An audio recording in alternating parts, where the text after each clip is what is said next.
Taxıl zəmilərində məhsuldarlığı azaldan iki əsas problem var. Biri enliyarpaqlı sarı çiçək, digəri də iynəyarpaqlı vələmir. Bunlar sanki taxılın bütün qidasını, suyunu əlindən alır, böyüməyə qoymur. Bəs nə etməli? Birincisi, iki dərmanı bir yerdə istifadə etmək lazımdır. Karopik və Vesuper.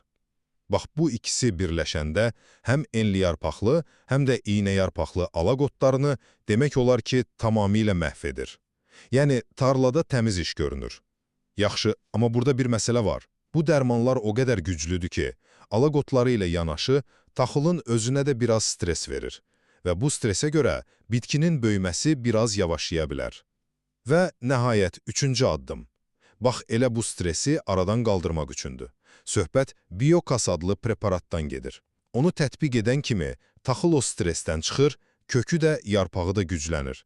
Nəticədə bitki daha sağlam və sürətli böyüyür.